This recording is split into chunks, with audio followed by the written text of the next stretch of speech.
Welcome to part 2 of my spring update video.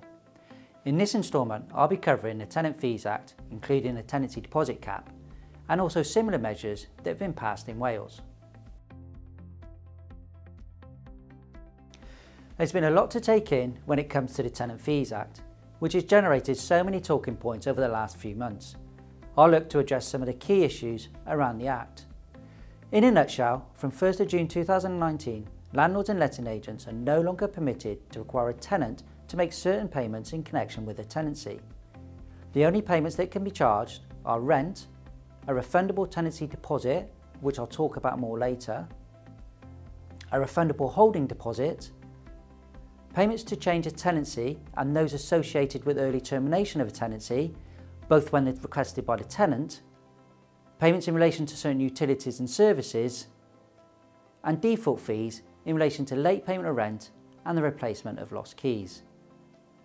A breach of this legislation can be considered a civil offence with a financial penalty of up to £5,000.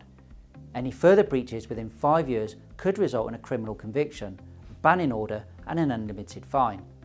If a local authority chooses not to prosecute, they can impose a financial penalty of up to £30,000 as an alternative.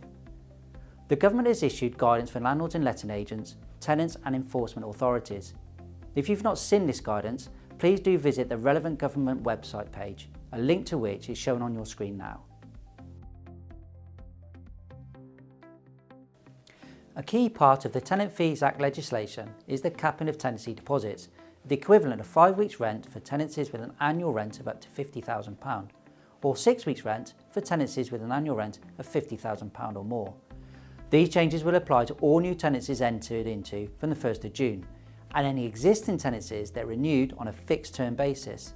Any tenancy signed before the 1st of June will not be affected, irrespective of when the tenant moves into the property, unless they're renewed on a fixed term basis. To check if your tenancy deposits exceed the deposit cap, we've created a spreadsheet tool to help you calculate how much you'd need to reduce your deposits by, if at all. You can email the details of any deposits you want reduced in line with the legislation, and we'll make the change on our system. We'll send the payment for the excess to the tenant and create a new downloadable certificate for both parties. You can use the spreadsheet as many times as you want, so you only need to make the change to deposits as and when they become affected by the legislation, if you wish. If you'd like to know more about the deposit cap and how it might affect you, please visit our website.